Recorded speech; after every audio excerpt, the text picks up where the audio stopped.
बिस्मिल्लाहिर्रहमानिर्रहीम। अस्सलाम वालेकुम। और न्यूज़ के साथ मैं हूं सना हुसैन। चलते हैं खबरों की जानिब। मलिक नदीम की रिपोर्ट के मुताबिक वज़ीर-ए-आज़म शहबाज शरीफ इस्लामाबाद 28 नवंबर 2024 को अमन अमान की सूरत हाल से मुतालिक जायज़ा इजलास की सदारत कर रहे हैं। APP वज़ीर-ए-आज़म का कहना है कि अफवाज को बैनुल-अक़वामी मयार आलात से लेस किया जाए। अफरा तफरी को फ़रोग देने की मज़मूम कोशिशों से अरबों मालिक का नुकसान हुआ।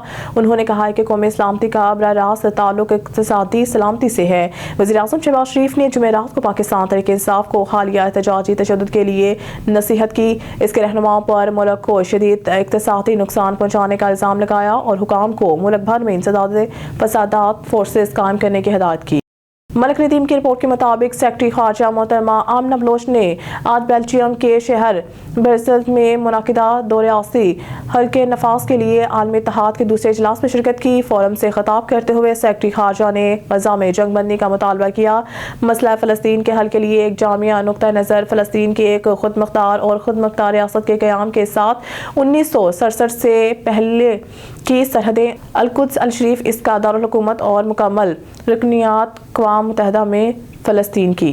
मलिक नदीम की रिपोर्ट के मुताबिक RPO रावलपिंडी रीजन बाबर सरफराज अल्पा की CPO रावलपिंडी सैयद खालिद हमदानी और DPO अटक सरदार गयास गुल के हमरा अहम पे प्रेस कॉन्फ्रेंस 24 नवंबर को सियासी जमात के पुरतशद्दुद मुजाहिरीन के मुतालिक तफसीलात से आगाह किया। पुरतशद्दुद मुजाहिरीन ने 24 नवंबर को सरकारी वसाइल का इस्तेमाल करते हुए असलहा आतिश से पुलिस पर हमला किया और बराह रास्त फायरिंग की। RPO बाबर सरफराज अल्पा पुरतशद्दुद एहतजाज में रावलपिंडी रीजन के 170 पुलिस एहलकार जख्मी हुए, जिनमें से 2 को गोलियां लगी।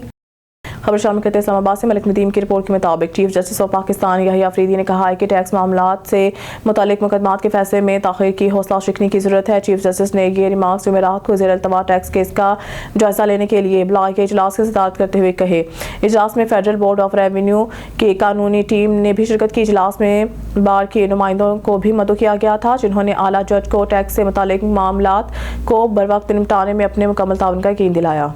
मलिक नदीम की रिपोर्ट के मुताबिक वज़ीर-ए-आज़म शहबाज शरीफ ने कहा है कि पाकिस्तान की कौमी सलामती बराह रास्त इसकी मईशत से जुड़ी हुई है। उन्होंने जोर देकर कहा है कि हालिया सियासी बदअमनी और मुजाहरों ने मुल्क के मौशी इस्तेहकाम को खासा नुकसान पहुँचाया है। जुमेरात को नेशनल डिफेंस यूनिवर्सिटी में सिक्योरिटी वर्कशॉप के दौरान खिताब करते हुए वज़ीर-ए-आज़म ने एहतजाज से होने वाले नुकसान के तरफ इशारा किया, जिसमें स्टॉक मार्केट में ज़बरदस्त क्राउड भी शामिल थी।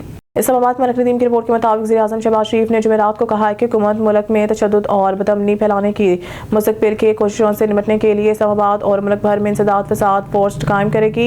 ये फोर्स बैनुल-अक़वामी मयार के मुताबिक पेशा वराना तरबियत और ज़रूरी आलात से लेस होंगी। वज़ीर-ए-आज़म ने कहा है कि मुसल्लह अफराद के साथ सरकारी और निजी अमलाक को नुकसान पहुँचाने वालों के खिलाफ कानूनी कार्रवाई की जाएगी। सुप्रीम कोर्ट के आईनी बेंच ने कोयटा में बच्चे के अगवा पर खुदअज़ नोटिस लेने से इनकार कर दिया। मलिक नदीम की रिपोर्ट के मुताबिक जस्टिस अमीनुद्दीन खान की सरबराही में 5 रुकनी बेंच ने कोयटा में बच्चे के अगवा से मुतालिक केस की समाअत की। समाअत के दौरान अटॉर्नी जनरल मंसूर उस्मान नवान ने अदालत को अगवा से मुतालिक खुफिया पेशरफ्त रिपोर्ट से आगाह किया। उन्होंने बेंच से दरख्वास्त किया है कि वो चैम्बर में रिपोर्ट का जायजा लें और बच्चे की बाजियाबी के लिए मुश्तरका तहकीकाती टीम JIT की तश्कील पर बात की। न्यूज़ स्टूडियो से फिलहाल इतना ही। मज़ीद न्यूज़ अपडेट के लिए देखते रहिए ऑन न्यूज़।